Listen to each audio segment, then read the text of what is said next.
before ES6, if I have some numbers array 10, 20, 30, so I want to do something with this, or I want to add this number. So what we normally do is we create sum equal to initialize with 0, then we use normal for loop, let I equal 0, or before ES6 means we will using where I equal 0, I numbers, this is array dot length, so how many elements are there, and we will increment I, and now we will add this sum equal to sum plus numbers of I. So individual element we will add and we print that sum. So you get that sum 100. This is the older way. So in this you need to keep track of what's the current value, what you need to loop through until you get all those elements from that array. You need to increment. This is a lot of work you need to manually do. So instead of this, with ES6, there is forEach. So what happens is you can just use numbers dot forEach. F is small, and this method will automatically receive the values which we want.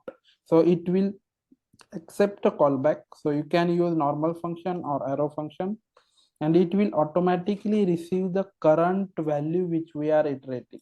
So now you don't need to use numbers of I. You can name anything. So let's say number. So you are iterating over numbers, so you call it number. So it's a good habit to use the exact same name. Don't say I or count. So whatever you are looping, use that. So if this is users, then this will be user. So it's easy to identify what it is. So you automatically get that value. So if I print this number, you will see those numbers printed here. So here automatically you get number. You also have access to index, and you also have access to the original numbers array. So you can say array. So number, I can print index, and I can also print array. So you can see first element is at 0th position, and the original array is this. Second element position 1, and this is the original array. So you get all those values. So for each method will loop through each element of that array. It will check for each element, and it will you will get those values, which is the current index, which is the current value, and the original array. So this is useful. So you don't have to track how many times until that array is finished. So here you are checking until that array length is there, you need to loop through that. So that you don't need now. Now this is known as declarative way or functional way.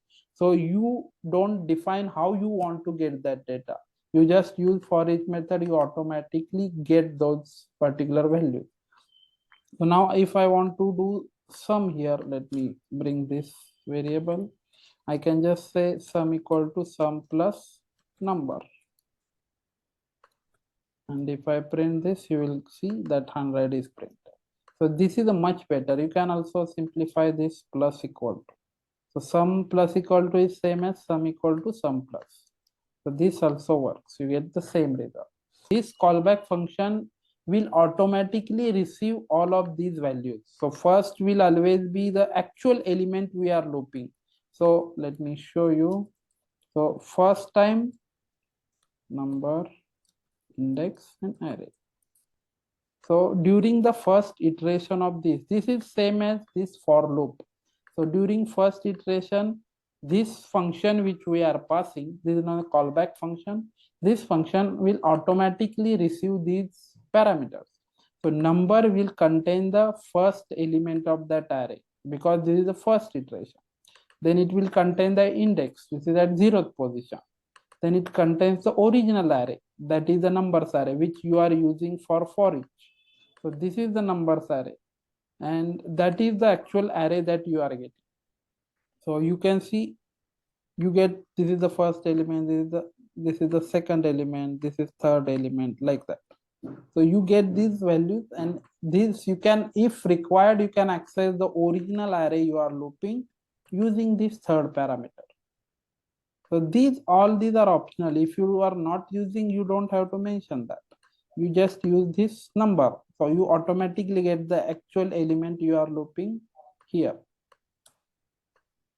So you can see 10, 20 is printed and sum is default initialized to 0. So you see 0 at the end. Any other question? So this is a callback function that we define and it will automatically receive those values. Why? Because we are using for each loop. So you don't have to manually do this. Now this for each loop is only used for looping. It's not used for any getting any data. So let's say instead of logging, I am returning that number. And if I print this console.log,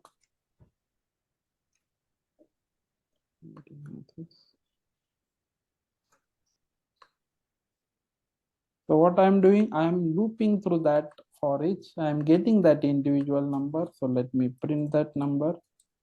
And I'm returning that number from that for each loop. So you can see you get those numbers, but the returned value is undefined. So for each method does not return anything. So even if you are returning from that for each method, you don't get anything back. So even if I store it in result equal to, I will move this here and I will print that result.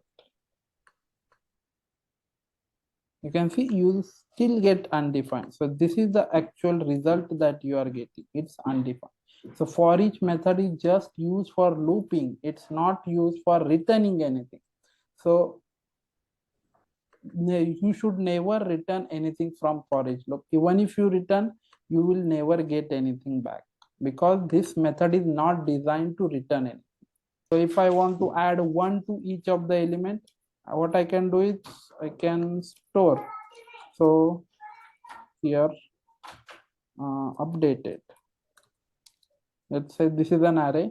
So if I want to loop through that array and I want to add one element, one number to each of the element here, so how can I do is I need to do updated dot push, so current number plus 1. And now what I'm doing for using for each loop, I'm looping through. Now this updated array, I am pushing a new value every time during each iteration. So during the first iteration, number will be 10. So I'm doing 10 plus 1, 11. So now updated will have 11 value. So you can print that updated here. And this result is not required. Instead of result, it will be updated. So you can see during the initial, let me print the numbers also. So you can see this is the first element. So during the first element rendering, let me print number here also. So during first iteration, you have this first value 10, and then you are adding 1 to it plus 1. So you will get 11. So this array which we have created, updated array, this array now has only one element with that incremented value. During second iteration, we have this 20 value. So what we are doing, we are adding 1 to this. So it will become 20, 21. So we are pushing. So when you push, you will retain the previous value. You will not be losing the previous value. During next iteration, we have 30 value, which is the actual number you are getting. So you are doing 30 plus 1, which will be 31. So you are pushing 31 to this updated array. So you will get 31 here. So this is each individual element we are pushing, adding one value, one digit, and then you are updating that particular. So this is again not updating the original numbers array. So this updated which we are printing is the value which we are creating, this updated array. So if I print here updated, you can see this is the updated array which contains your final result, but the numbers is still the same. We are not changing the original numbers array. You can see numbers is as it is 10, 20, 30. Only the updated is the new one we created. So when you want to do something but you don't want to change the original array, or you are not sure what you want to do, you just want to add some those numbers, do something. In that case, you use for each loop, just for looping. You don't want to create a new array, so you don't want to return anything from this particular method. Now in that case, you use this for each method. So for each method is just for looping through. So if you have some value, you want to do something with it, then you use that for each method.